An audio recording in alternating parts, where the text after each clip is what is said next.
ya intinya tentang mewaspadai apa ya, mewaspadai orang-orang yang dianggap berafiliasi atau berkaitan sama kejadian itu gitu kan. Nah, cuman kalau dari pengalamanku sendiri itu aku alhamdulillahnya nggak ngalamin gitu. Jadi nggak tahu mungkin karena, sama Allah dikirim malaikat yang ngelindungin juga gitu ya, dan yang pastinya itu juga karena doa dari keluarga, dari teman-teman semua gitu. Jadi selama di sini sih, tetap nyaman-nyaman aja gitu, walaupun mungkin, ada berita-berita yang memang nggak suka. Sebenarnya sih nggak spesifik ya, jadi nggak sukanya tuh lebih ke nggak suka sama pendatang karena dianggapnya nggak bisa apa ya, nggak bisa melebur, nggak bisa mengikuti peraturan yang udah ada gitu. Sebenarnya ketakutannya utamanya kalau yang aku dengar-dengar tuh dari situ. Nah, tapi kalau misalnya untuk mengalami sendiri alhamdulillah nggak pernah, malah justru pernahnya tuh ketemunya yang baik-baik terus gitu. Jadi, kalau yang sekarang-sekarang ini nih, dari tahun lalu sampai sekarang nih, aku kalau misalnya ngamatin di jalan-jalan gitu ya, makin besar kotanya justru makin banyak yang berhijab gitu. Jadi kayak malah makin merasa tenang gitu, kayak jadi mikir, "Dia sebenarnya di Eropa nggak sih?" Gitu.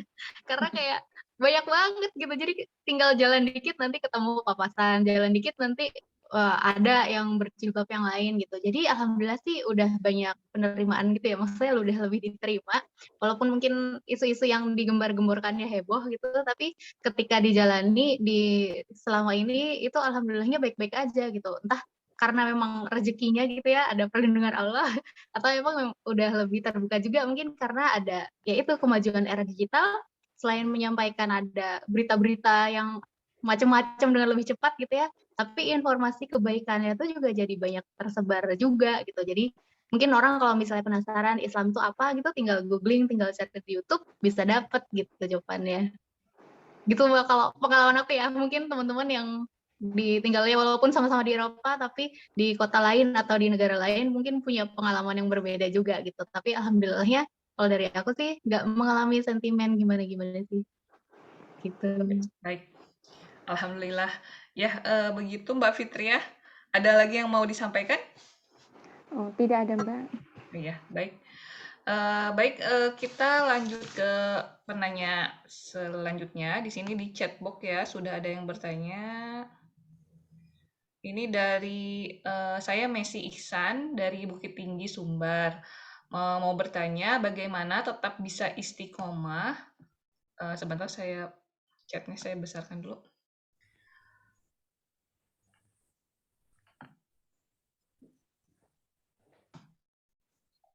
Bisa istiqomah ini bentar. Nah, tetap bisa istiqomah memegang Islam dan mendakwahkan Islam di tengah negeri yang muslimnya minoritas.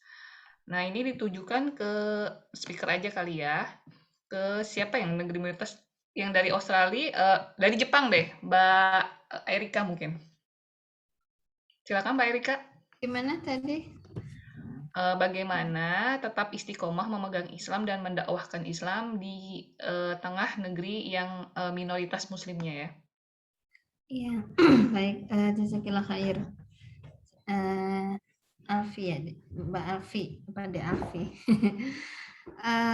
Jadi bagaimana ini ya agar kita bisa istiqomah. Jadi ada beberapa yang pernah saya tuliskan juga ya. Jadi pertama itu adalah kita harus punya ilmu ya, harus mengkaji berarti supaya kita punya apa namanya asupan ya, supaya kita punya apa namanya penguat gitu ya untuk bisa tetap istiqomah. Jadi harus mengkaji Islam, jangan sampai sudah tinggal di luar negeri kemudian tidak mengkaji Islam, itu berbahaya gitu ya.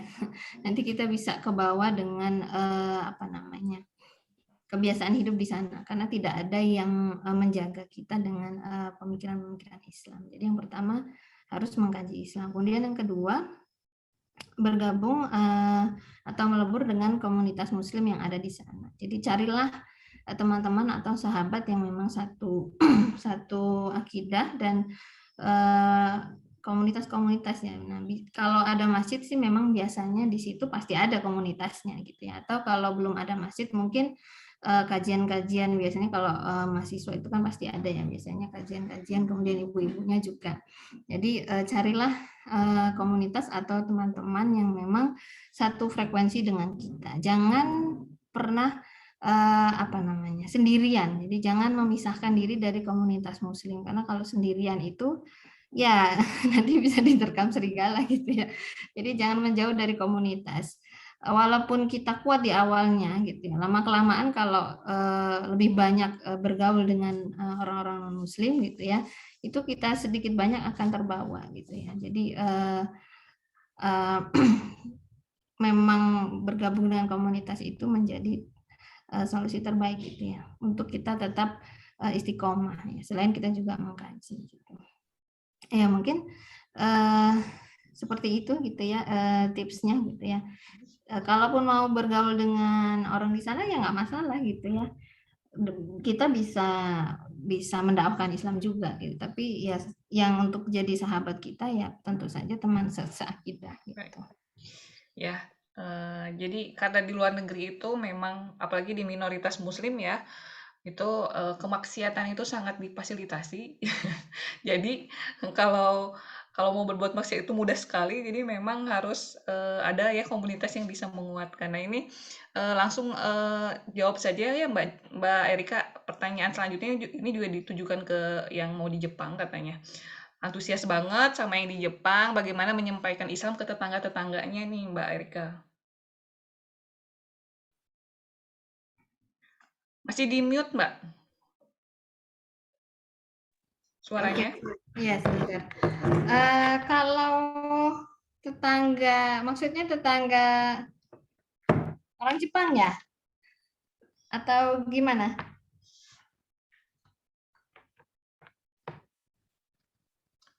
Nah ini gimana? Penanyanya boleh bersuara mungkin? Siapa ini? Namanya Yunita ya? Bukan. Iya. Bukan. Di atasnya ya. Namanya Mbak Mulyani. Silakan Mbak kalau mau bertanya, kalau mau menyampaikan berupa suara, maksudnya ini tetangganya yang orang Jepang, yang itu notabene non Muslim atau sesama orang Indonesia. Gak ada suaranya Mbak. Mungkin dua-duanya aja mungkin Mbak Erika disampaikan. Mungkin ada pengalaman menyampaikan ke tetangga orang Jepang. Kalau dengan tetangga Jepang ya itu pertama memang karena kendala bahasa ya. Untuk menjelaskan Islam itu kan memang perlu bahasa yang agak tinggi ya. Jadi waktu itu saya di sana ya belajar bahasa Jepang juga, tapi untuk keperluan sehari-hari dan sekedar menyapa saja.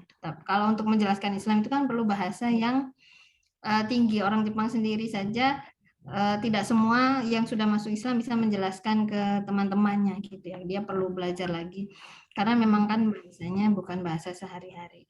Kemudian orang Jepang sendiri mereka itu nggak kayak di kita di Indonesia ya yang guyup gitu ya. Maksudnya suka ketemu ngobrol dan sebagainya. Mereka itu kurang gitu ya. Jadi apalagi dengan orang asing karena mereka tidak bisa berbahasa bahasa Inggris ya, jadi tidak semua orang Jepang bisa berbahasa Inggris ya, jarang gitu kita menemukan. Jadi mereka sudah merasa ini duluan minder duluan, jadi mereka memang membatasi pergaulan dengan orang asing. Jadi memang ya untuk berinteraksi juga jarang gitu. Kalau pas ketemu aja menyapa ya mereka ramah, nggak ini gitu ya, nggak rasis seperti di Eropa.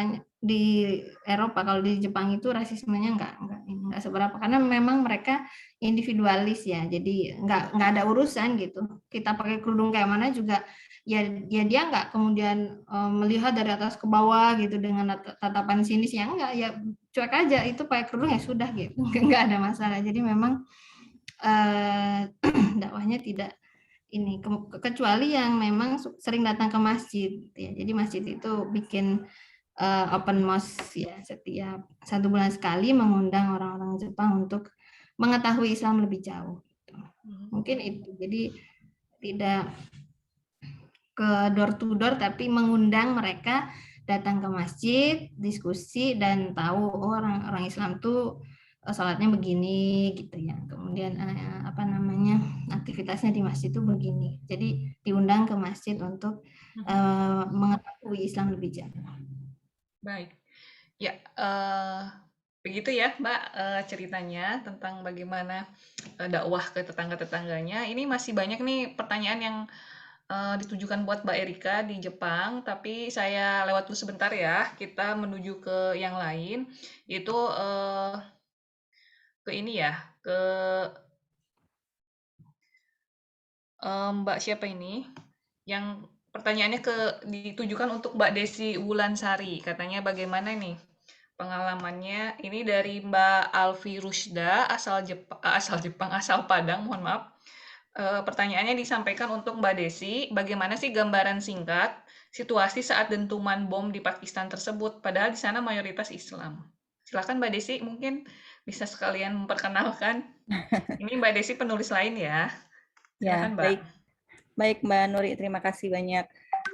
Terima kasih Mbak Dek Alfi ya pertanyaannya. Mungkin sedikit gambaran ya kenapa bisa terjadi di negeri mayoritas Muslim itu bisa juga terjadi ketegangan-ketegangan gitu ya yang terjadi. Itu sebenarnya mungkin tidak begitu jauh perbedaannya dengan di Indonesia ya, kondisi negaranya. Hanya saja di Pakistan waktu itu memang aura militernya itu sangat besar gitu ya. Mungkin juga ketika itu militan-militan di sana itu sedang sangat bermusuhan dengan Barat ya, saat itu Amerika ya. Karena sejak kejadian di Pakistan itu kemudian kan berangsur-angsur terus mengikuti. Di Indonesia juga waktu itu kan juga sempat ya, juga terjadi bom-bom berikutnya yang di Hotel Marriott, hotel di Jakarta itu banyak. Jadi memang tapi ketika itu kita tidak menyangka gitu ya, pada saat itu bisa terjadi seperti itu. Ternyata kebencian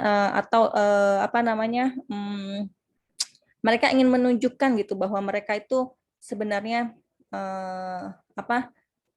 menolak gitu ya, menolak campur tangan asing di sana gitu di Pakistan. Jadi apapun mereka lakukan ya salah satunya dengan melakukan bom bunuh diri gitu ya, bom bunuh diri di tempat-tempat yang dimiliki oleh Amerika.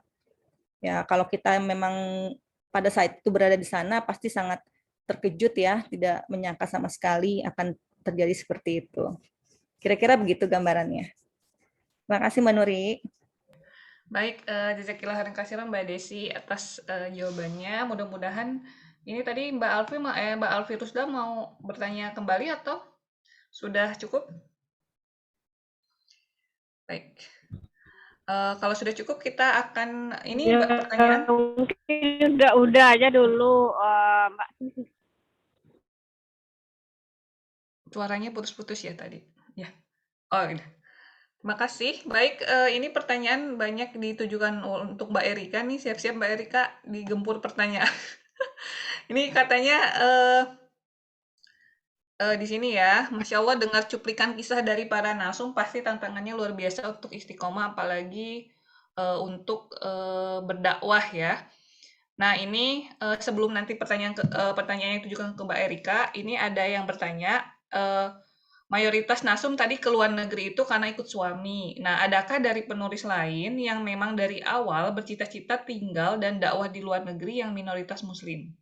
Nah, ini boleh dong spoilernya sedikit. Jazakumullah khairan. Nah, ada nggak nih dari penulis yang hadir saat ini yang memang cita-citanya sengaja datang ke luar negeri dan memang untuk dakwah di luar negeri? Adakah? Mungkin Ummu Zaid, karena sudah lama di Australia, apakah memang dari awal? Atau Ya, tadi disampaikan ya ikut suami ya? Ya, tapi memang itu juga dari keinginan dari dulu sebetulnya ya sebetulnya pengen memang berdakwah di luar gitu ya. Jadi saya itu dulu kuliah di IKIP Jakarta jurusan bahasa Inggris. Nah, kemudian kalau ada orang tanya, "Kenapa sih kamu belajar bahasa Inggris?" gitu. Jawaban saya pengen biar bisa dakwah di luar negeri. Masya gitu. Allah. Tapi akhirnya kesampaian, walaupun dakwahnya di luar negeri juga dengan bahasa Indonesia juga gitu. Dengan kumpulnya dengan orang-orang Indonesia juga gitu, karena memang juga memang susah kita untuk istilahnya bisa dekat dengan orang-orang yang beda budaya, beda bahasa gitu ya. Jadi kebanyakan dari kita memang di dakwah itu ada di komunitas negara masing-masing gitu ya. Misalnya yang Libanon, yang Indonesia gitu kan, seperti itu. Hanya dalam momen-momen tertentu ya kita itu bareng-bareng gitu. Namun ya itu tetap ya tantangannya juga karena di Indonesia jumlah Indonesia juga nggak terlalu banyak, kemudian juga ya sudah memang juga terpisah-pisah tempat tinggalnya, tapi kita melakukan apa yang bisa kita lakukan, insya Allah yang terbaik, dan insya Allah juga seperti yang cerita teman-teman yang lain, hubungan ikatan persaudaraan kita di sini menjadi lebih kuat gitu ya, sangat kuat bahkan gitu, melebihi dengan keluarga sendiri gitu kan, memang kan keluarga kita jauh gitu ya, jadi yang ada di sini teman-teman di sini itu udah seperti saudara sendiri gitu. Jadi itu alhamdulillah, jadi sejak saya datang ke sini saya sudah memang berkecimpung di situ di dakwah gitu kan sampai saat ini, alhamdulillah. Ya, Masya Allah, ya. Masya Allah, jadi tadi belajar bahasa Inggris supaya bisa dakwah di luar negeri ya, betul, Masya Allah. Nah, jadi memang ada ya, alhamdulillah di antara penulis yang memang bercita-cita seperti itu. Atau ada penulis lain yang punya cita-cita yang sama?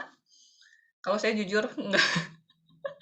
Karena saya tuh takut dengan orang asing. Takut dengan orang asing sama orang, ya maksudnya orang asing dari luar negeri itu takut gitu. Nah, tapi ternyata Allah ceburkan. Jadi mau tidak mau harus komunikasi sama orang asing gitu. Ya, baik. Kalau tidak ada, kita langsung ke pertanyaan yang selanjutnya. Ini masih ke Mbak Erika. Mbak Erika di Jepang. Karena penulis dari Jepang hanya ada Teh Neneng ya. Kalau gitu pertanyaan lagi saya sampaikan ke Teh Neneng ya. Nah, ini Teh Neneng, Assalamualaikum. Ya, nah ini Teh Neneng juga pernah tinggal di Jepang. Ya, ini ada pertanyaan bagaimana perjalanan dakwah Islam Kapah di Jepang. Pernah baca di buku antologi Nyali-Nyali Dakwah di Penjuru Negeri. Ini antologi ya? Nyali-Nyali Dakwah di Penjuru Negeri. Para misionaris di sana gencar juga dalam dakwahnya, bahkan hingga ngetokin pintu rumah. Mereka mau nyampein dakwah juga ke muslim ya, ke orang-orang yang diketuk pintunya, mau baik muslim ataupun selain Islam gitu. Silakan Mbak Neneng, Teh Neneng mungkin bisa menyampaikan bagaimana suasana di Jepang tentang dakwah Islam Kafah. Iya, bismillahirrahmanirrahim. Assalamualaikum warahmatullahi wabarakatuh. Ya, alhamdulillah kan kalau saya pribadi kan memang ini ya di daerah saya itu di Nara ya. Di Nara itu kan memang masjidnya juga baru ya, baru kebeli gitu ya. Dan itu letaknya jauh dari tempat saya gitu ya, tapi alhamdulillah di komunitas di sana itu di NICE ya, kalau saya kan di NICE ya, di kampus NICE. Di sana tuh muslimnya ini ya, suka ada pertemuan gitu kan, antar misalnya Indonesia dengan Bangladesh, dengan Palestina gitu kan, Pakistan gitu, itu suka ada kajian internasionalnya gitu ya, sebulan sekali. Terus kalau sesama Indonesianya pun ada juga gitu ya, kita kajian kalau dulu sebelum pandemi itu kan 2 minggu sekali ya, selalu ada. Nah, tapi pas pandemi jadinya kan online gitu kan, kita itu kayak gitu ya. Terus yang terkait, jadi maksudnya tuh akhirnya suasana keislamannya tuh benar-benar terasa gitu ya, jadi sharing-sharing terkait misalnya makanan halal gitu kan. Terus kalau yang kajian dengan internasional itu juga dengan imam masjid dari Osaka gitu ya. Jadi siapapun gitu ya, meskipun non muslim pun ketika misalnya mereka penasaran dengan Islam gitu ya, jadi mereka boleh datang gitu kan, terus langsung bisa bertanya dengan imam masjid gitu kan, seperti itu gitu ya. Jadi alhamdulillah gitu ya, meskipun masjidnya jauh gitu ya, karena kami ya ibaratnya mungkin di desa gitu ya, kami tinggal di desa, sedangkan masjidnya di kota gitu ya, jadi jauh, harus menempuh perjalanan 1 sampai 1,5 jam gitu ya. Tapi kami coba membuat komunitas gitu kan, komunitas tadi untuk mempererat silaturahim antar Muslim gitu kan, seperti itu. Karena betul juga gitu ya, yang tadi misionaris itu pernah juga saya juga ngalamin gitu ya, didatengin gitu ya sama nenek-nenek gitu ya, nenek-nenek ternyata dia mau ngomongin gitu ya, mau ngomongin tentang punya misi gitu kan, seperti itu gitu ya. Nah, kebetulannya itu kalau saya pribadi anak-anak karena lagi main di taman terus didatengin gitu ya, terus anak-anaknya minta pulang gitu kan, jadi saya izin pulang gitu kan. Jadi makanya nggak terlalu banyak ngobrol gitu kan dengan orang tersebut gitu kan, seperti itu gitu ya. Jadi ya ada juga gitu ya, memang betul misionaris itu ada juga yang kalau saya ngalaminya didatangi sama nenek-nenek gitu ya, Om Acang gitu, atau teman yang lain. Ada juga pernah cerita dia diliatin gitu video gitu kan, ditanya, "Kamu gimana kalau ngurus anak kamu?" Gitu kan. Eee kalau dari kami gitu kan disebutin, kalau ngurus anak tuh begini. Jadi ada pandangan-pandangan dari merekanya lah gitu ya, dari agamanya gitu kan, seperti itu gitu ya. Jadi yang pernah dialami ya mungkin seperti itu gitu. Baik. Ya baik, begitu jawabannya dari Teh Neneng ya, yang sempat tinggal juga di Jepang dan baru pulang ini, baru mudik ke baru BFG, Back for Good ke Indonesia. Nah, ya seperti itu, kalau misionaris memang di negeri-negeri minoritas memang selalu ada ya. Dan yang paling mengesankan buat saya adalah mereka itu lebih proses untuk bisa jadi misionarisnya itu luar biasa. Mereka belajar semua bahasa kalau di Eropa ya, karena banyak kan di Jepang juga ya, ada orang Libanon, ada yang berbahasa Arab, ada yang berbahasa Rusia, ada yang berbahasa Indonesia gitu atau Melayu gitu. Mereka tuh belajar semua bahasanya dalam rangka supaya mereka bisa dakwah ke orang-orang tersebut gitu. Dan mereka memberikan selebaran dengan berbagai bahasa. Jadi bayangkan ya, mereka setangguh itu gitu untuk dan mereka tuh benar-benar mempelajari agama yang mau mereka acak-acak lah istilahnya, dan lalu memberikan gambaran yang lebih bagus tentang agama mereka. Nah, jadi memang militan mereka tuh di sini kalau saya lihat ya. Jadi kita di sini umat Islamnya yang memang pengemban dakwahnya harus lebih militan lagi dari mereka. Masya Allah. Ya baik, ini masih banyak pertanyaan, tapi sayang waktunya sudah mau habis. Mungkin satu pertanyaan lagi ya. Kalau dari Mbak Amina di Kediri, kalau di Indonesia katanya sesama Muslim aja sering ribut ya terkait beda harokah, ya beda jamaah gitu ya. Lalu apakah itu juga masih terjadi di negeri minoritas Muslim? Mungkin bisa ke ini ya. Siapa ini yang mau jawab? Mbak ini kali ya. Mbak Mei pernah mendengar informasi terkait ini, Mbak Mei? Assalamualaikum, Mbak Mei. Iya, waalaikumsalam. Iya. Bagaimana nih Mbak Mei terkait jamaah Islam di sana atau harokah-harokah gerakan Islam yang ada di negeri minoritas? Kalau di Indonesia katanya suka ribut, baik ribut di medsos kali ya. Kalau di sana gimana, Mbak? Ya, karena di sini Islamnya itu minoritas, tapi memang gerakan perharokah itu tidak begitu terlihat sih perbedaannya. Lebih cenderung ke asal negara masing-masing gitu ya. Tadi kayak ada yang berasal dari Pakistan, India, Bangladesh, kemudian dari Arab, kemudian yang dari Afrika, seperti itu. Jadi memang kalau dari segi gerakan ataupun mazhab aja pun juga tidak begitu terlihat gitu. Jadi memang di sini lebih tidak memperlihatkan mungkin ya ini perbedaan-perbedaan di harokah, tapi lebih ditekankan persatuannya, karena memang kan di sana sama-sama minoritas gitu, sama-sama kemudian ya hanya siapa saudara kita di sini kalau bukan sesama muslimnya gitu. Tapi memang yang sangat mengkhawatirkan juga kalau di negara-negara Eropa kan memfasilitasi gitu ya ajaran-ajaran Islam yang bahkan itu sesat gitu. Jadi ajaran seperti Ahmadiyah gitu.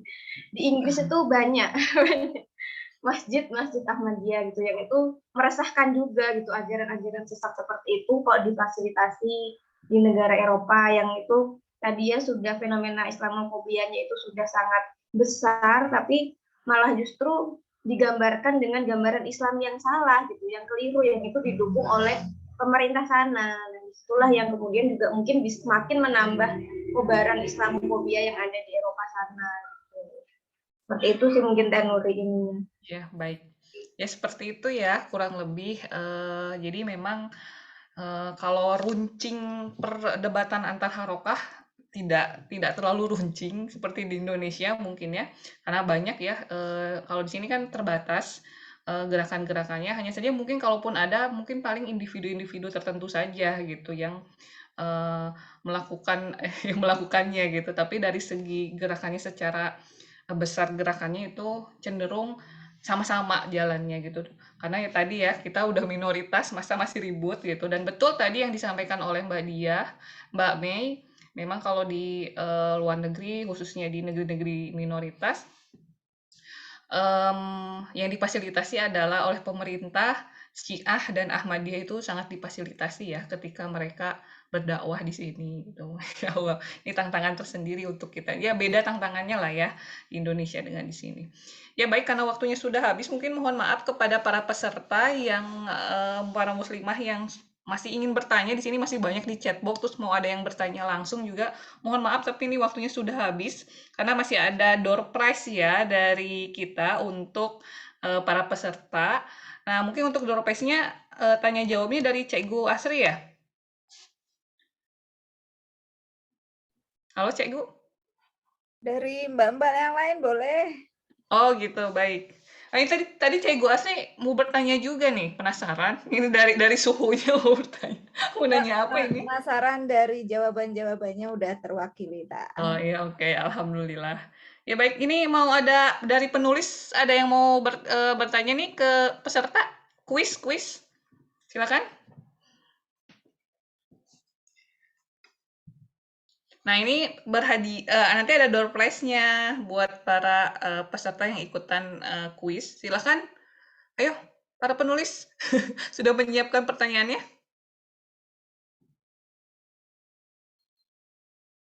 Ada yang mau ini ngasih kuis atau mau begitu saja dikasihkan door prize-nya kepada para peserta? Kalau belum ada saya pertama. Oh, ada. Siapa? Mbak Halida mau? Pertanyaan iseng-iseng. Ya, boleh nih. Mbak Halida ini nih. Jago kalau buat kayak begini. Ayo Mbak. Siap ya teman-teman. Ini pertanyaannya mudah kalau misalnya teman-teman menyimak. Iya. Nah, sebutkan apa ya? Sebutkan 2 apa 3 ya? Yang agak susah deh, 3 aja ya. 3 penulis yang berdomisili di Sydney, Australia. Ayo, siapa ini? Ada yang siapa yang pertama ini? Saya Mbak. Saya. Ya, ini siapa? Oh iya, silakan. Siapa ini ya? Siapa dulu tadi? Saya tidak lihat siapa yang duluan ngacung ini. Yang Mbak Iha tadi ya ngomong. Iya. Mbak Iha Solihah ya, oke. Ya. Oh iya, silakan Mbak Iha. Ya. Bismillahirrahmanirrahim. Pertanyaannya tadi siapa saja yang Uktivila yang berada di Sydney ya, Australia. Kebetulan memang sahabat saya semua. Yang satu Ummu Zaid, kedua Ummu Safa, ketiga Hazimah. Ya, bagaimana Mbak Halida? Betul ya, alhamdulillah, masya Allah, tabarakallah. Nanti akan mendapatkan door prize ya dari Terima kasih Mbak. Ya, door prize-nya apa nih? Buku ya, ada buku, ada juga apa namanya? Merchandise ya, pokoknya nanti akan dikirim oleh para penulis. Baik. Ya. Nanti mungkin ke Mbak Ita kali ya untuk pendataan. Ya nanti Mbak Ita. Pendataan ada di saya di. Oke, siap. Baik, di sini ada 3 door prize-nya ya. Jadi 2 pertanyaan lagi ya.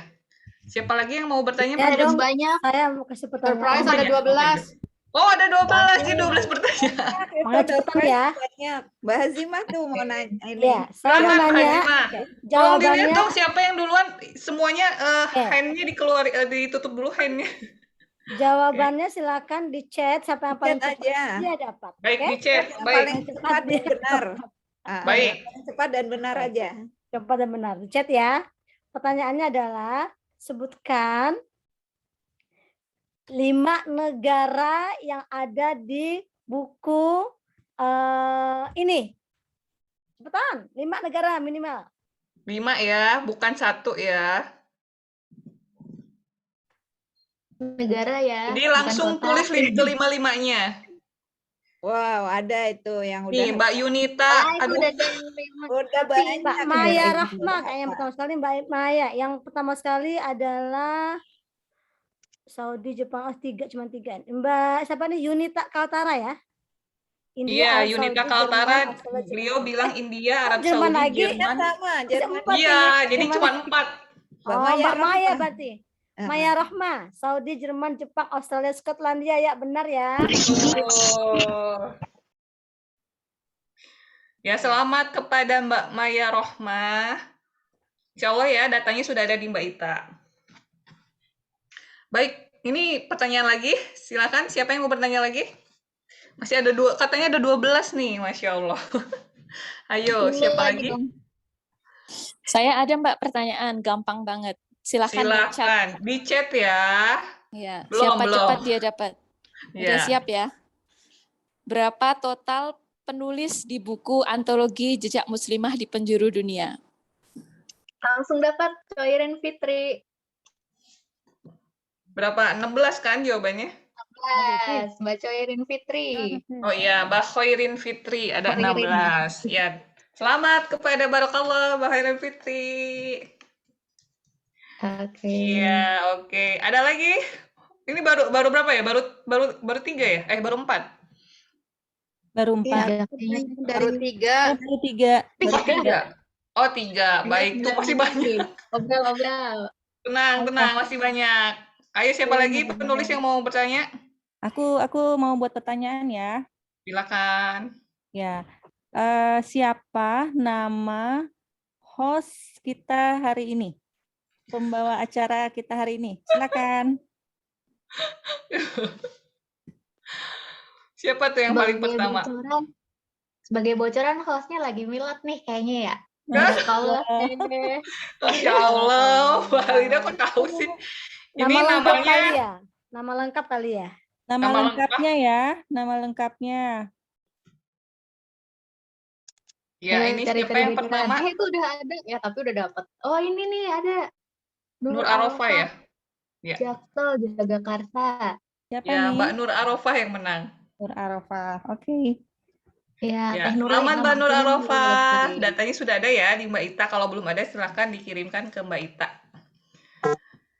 Iya. Baik. Ya. Ini iseng banget pertanyaannya nama host. Lanjut. Siapa lagi yang mau bertanya? Baru 4 ya. Saya Masih Mbak. ada. Siapa? Kufi itu Ita, Mbak. Ita Jamari. Mbak Ita Jamari. Oh, oke. Mbak, akunnya belum sempat ganti nama tadi. Oke. Pertanyaannya ya. Baik. Di antara negara-negara yang dikunjungi penulis, sebutkan negara yang bahasanya serumpun dengan kita. Ini gampang sekali. Siapa tuh yang pertama? Yang pertama, ada banyak. Yang pertama Malaysia kan? Bahana ya. Bahana. Ya. Bahana Riyashi. Nawaf. Selamat Barakallah, Mbak Hana. Baik, lanjut. Masih ada 7 pertanyaan lagi yang belum? Silakan siapa lagi? Saya ada, Mbak. Siapa? Ada lagi. Mbak Erika aja dulu. Oh iya, saya mau. Silakan. Siap ya. Ya. Sebutkan 3 nama penulis yang pernah tinggal di Jepang. Chat cepet-cepetan ya. Kalau anak-anak mau, boleh. 3 ya, langsung 3-nya Mbak Nara, Erika, dan Mbak Neneng, betul. Mbak Nur Arofah, tadi udah ya Mbak Nur Arofah? Nggak ada Mbak Nara, Teh. Nggak ada Mbak Nara? Oh, Bukan. oke, berarti salah. Salah. Kan 3. Tadi ada. Siapa aja namanya yang betul? Saya, Belum, Teh belum. Leni, sama Mbak Nurul Akidah yang di Matsuyama. Oh iya, belum ada nih. Yang Udah, Mbak berarti nggak ada yang menang ya. susah ya pertanyaannya. Itulah harusnya Nurul ya, malah jadi ikutan Nara-Nara. Iya, maksudnya Iya. Mbak Nurul jadi Nara. Oke, Ini berarti nggak apa-apa nih ada yang yang ini ya. Mbak. ada nih Kayak Ulin. yang Oke, yang lain? Berarti nggak ada yang menang ya yang sekarang? Usul. Biar lebih cepat hemat waktu, di sini juga sudah maghrib. Seperti kata Mbak Hazimah, gimana kalau kita kasih door prize-nya ke yang tadi nanya aja, biar cepat Bagaimana? habis maksudnya. Iya. Bagian. Ada 7 lagi ya? 7 lagi ya? Ya, sebagian buat penanya ya, penanya ada. Ya baik, tadi penanya ya. ini Mbak Ulin ada nih Neneng, Erika, Nurul, bener Ada ya? yang benar, Mbak Ulin. Ya Ulin ya. Oh, oke, Mbak Ulin dicatat. Teh Baik. Neneng, Mbak Erika, Mbak Nurul. Dan di sini ada 7 lagi kepada penanya ya. Ada 7 Ada. lagi door prize. 7 ya? Iya. Pokoknya Baik. total 6. Oh, ada 6 lagi. Baik, nanti akan kepada Disebut yang nanti ya. penanya ya.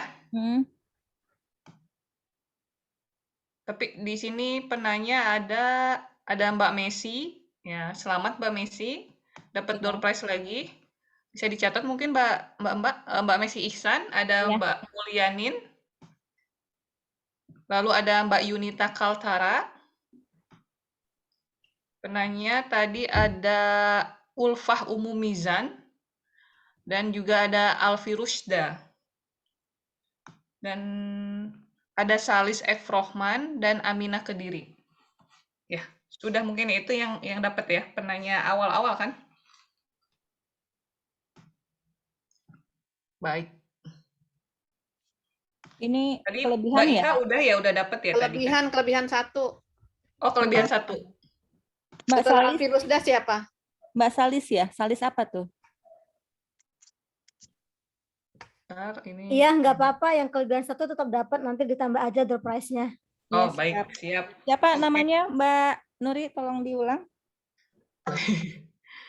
Yang Bentar terakhir. ya. Dari Messi Ihsan, Mbak Mulyanin, Mbak Yunita Kaltara, 3, terus Ulfah Umumizan, 4, Alfi Rusda,